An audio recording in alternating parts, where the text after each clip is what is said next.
Sir Balakrishna ఒక psycho.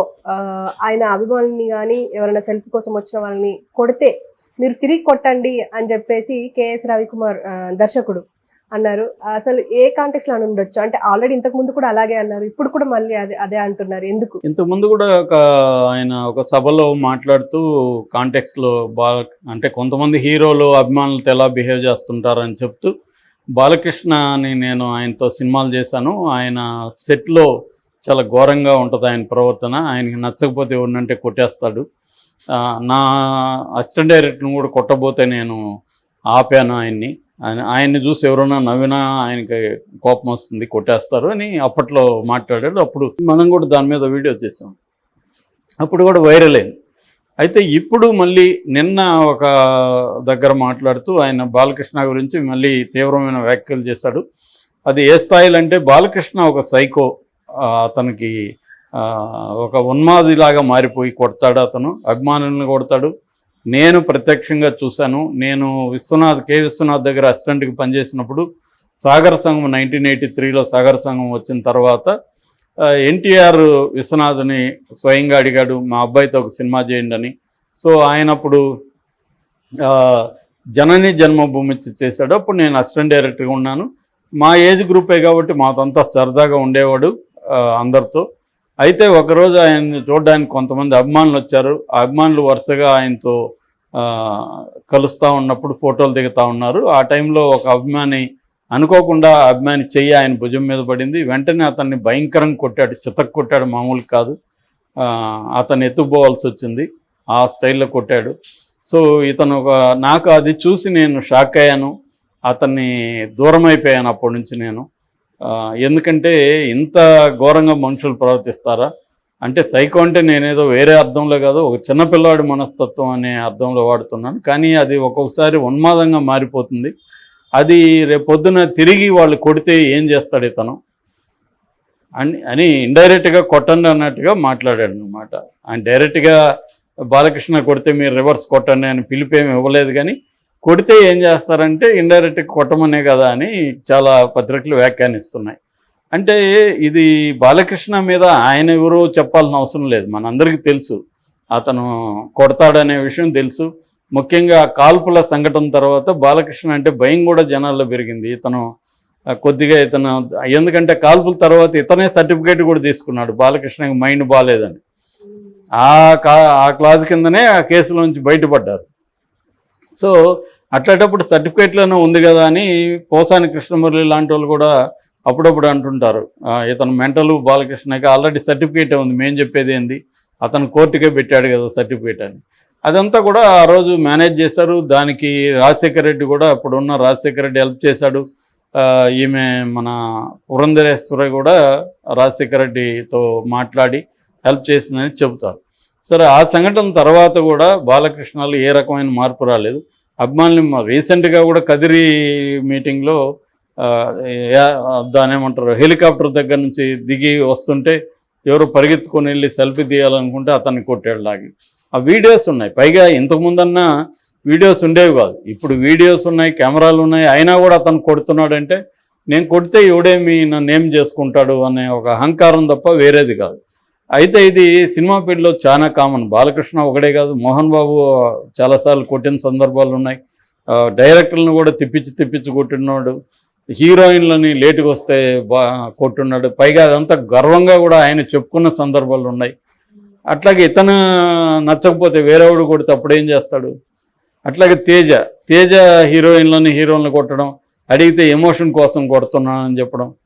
అదే emotion కోసం ప్రొడ్యూసర్ కొడితే తేజ నువ్వు నాకు టైంకి రాలేదనో, నేను అనుకున్నట్టు సినిమా చేయలేదని కొడితే, అంటే ఇవన్నీ ఏంటంటే సినిమా రంగం ఇదంతా ఫీడల్ కల్చరు. నేను నీకు ఫుడ్ పెడుతున్నాను కాబట్టి కొట్టే అధికారం ఉంది నాకు, నేను నిన్ను కడుపు మీద కొట్టట్లేదు కదా, తల మీద ఒళ్ళు మీద కొడుతున్నాను కదా అన్నది పాత ఫీడల్ కల్చర్లో ఉన్న సినిమా ఇండస్ట్రీ.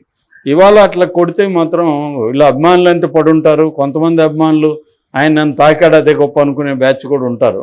సో కాబట్టి మనం వాళ్ళేం చేయలేం. కానీ ఖచ్చితంగా కేఎస్ రవికుమార్ చెప్పిన పాయింట్ వ్యాలిడ్ పాయింటే. ఎందుకంటే తమిళ్లో తక్కువ, మళ్ళీ తెలుగులోనే ఎక్కువ. తమిళ్లో ఇప్పుడు ఒక రజనీకాంత్ కొట్టినట్టుగా మనం ఎక్కడైనా లేదు, ఇక్కడ కూడా చిరంజీవి గారు కొట్టినట్టుగా వినలేదు మనం. కానీ బాలకృష్ణకి ఈ లక్షణం ఉంది, కొంతమంది తేజ, మోహన్ బాబు ఇలాంటి వాళ్ళకి ఈ లక్షణాలు ఉన్నాయి గతంలో. ఇప్పుడైతే కష్టం, ఇప్పుడు ఈ మధ్యకాలంలో మోహన్ బాబు మీద కూడా ఈ కంప్లైంట్లు లేవు.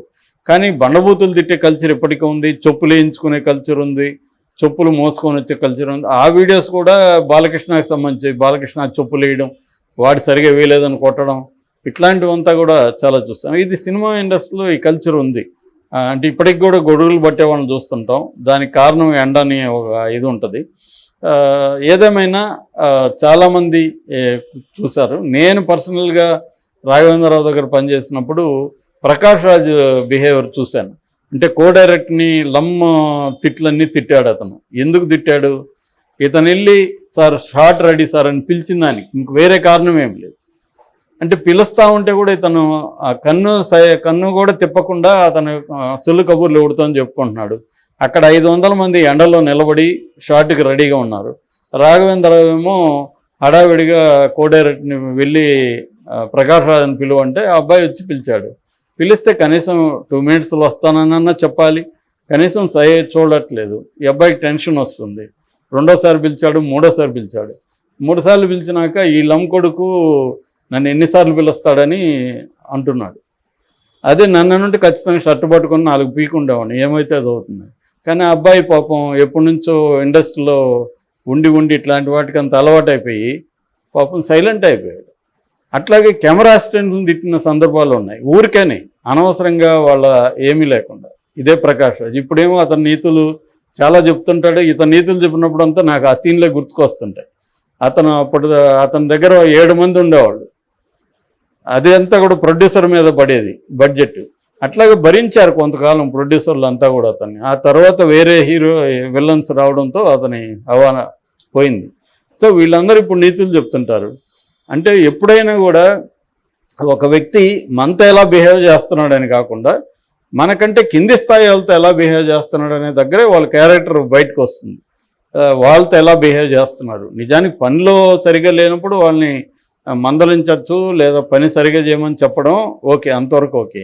అసలు సంబంధమే లేకుండా తన అభిమానిని కొట్టడం ఏంటి, అదేదో గ్రేట్గా మళ్ళీ మాట్లాడుకోవడం ఏంటి, అతను మాట్లాడితే నా బ్లడ్ నా బ్రీడ్ ఈ సొల్లు కబుర్లు చెప్పడం ఏంటి. సో క్లియర్గా రవికుమార్ చెప్పిన దాంట్లో ఏ రకమైన తప్పు లేదు. అతను చూశాడు, మనకు కూడా ఆయన ఎవరో చెప్పాల్సిన అవసరం లే, వీడియోలు ఉన్నాయి, అది గొప్పగా ప్రచారం చేసే బ్యాచ్ కూడా ఉంది. ఈ బాలకృష్ణలో ఆ ప్రాబ్లం ఉంది. అయినా కూడా హిందూపురంలో ఎందుకు గెలిపిస్తున్నారు 2 సార్లు, ఇప్పటికి 2 సార్లు గెలిపించారు. అదో విచిత్రమైన పరిస్థితి. ఆ హిందూపూర్లో ఆ ఎన్టీ రామారావుకున్న కల్ట్ని ఇతనికి కూడా, అంటే సినిమా హీరోలకి ఉండే ఇదేంటంటే అభిమానులు మ్యాక్సిమం మూర్ఖత్వంగా ఉంటారు. మనం పవన్ కళ్యాణ్ అభిమానులు చూస్తే వాళ్ళు ఎంత మూర్ఖులు అనేది అర్థమవుతుంది. సో మనం పవన్ కళ్యాణ్ని పొగుడుతూ పెట్టిన వీడియో కూడా వాళ్ళు లోపలికి వెళ్ళి చూడకుండా వాళ్ళకు ఊహించుకొని వాళ్ళని తిట్టిన కొట్టిన సందర్భాలు ఉన్నాయి. సో అదేంటంటే వీళ్ళే అభిమానులు కూడా అలాగా రెచ్చగొడుతూ ఉంటారు. ఎందుకంటే వీళ్ళకి ఒక బలం అన్నమాట అభిమానులు. మూర్ఖులు ఎంత మూర్ఖత్వం ఉంటే అంత బలం వీళ్ళకి. సో ఆ మూర్ఖత్వాన్ని పెంచి పోషిస్తుంటారు.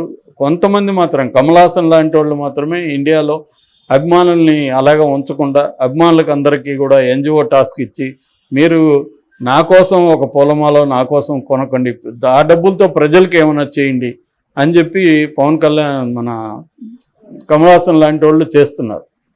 ఆ పని వీళ్ళు చేయొచ్చు. నిజానికి అభిమానుల్ని ఆ అభిమానం నా అభిమానంతో నా కోసం చేయకుండా ఆ రోజు మీరు వెళ్ళి ఒక అనాథాశ్రమానికి ఏదైనా హెల్ప్ చేయండి, లేకపోతే ఇంకా పూర్ పీపుల్కి ఏమైనా హెల్ప్ చేయండి అనే కార్యక్రమాలు వీళ్ళు ఇవ్వకుండా వీళ్ళు ఆ ఉన్మాదాన్ని రెచ్చగొట్టి పవన్ కళ్యాణ్ లాంటి వాళ్ళు తమకు పనికొస్తారు కాబట్టి ఎక్కడ అభిమానుల్ని పవన్ కళ్యాణ్ ఎప్పుడు కంట్రోల్ చేసి చూడలేదు నేను. ఎందుకంటే వాళ్ళని అలాగ ఉండడమే తనకు అవసరం. వాళ్ళని ఎప్పుడు కూడా రాజకీయ కార్యకర్తలుగా కూడా పవన్ కళ్యాణ్ ఎప్పుడు మార్చలే.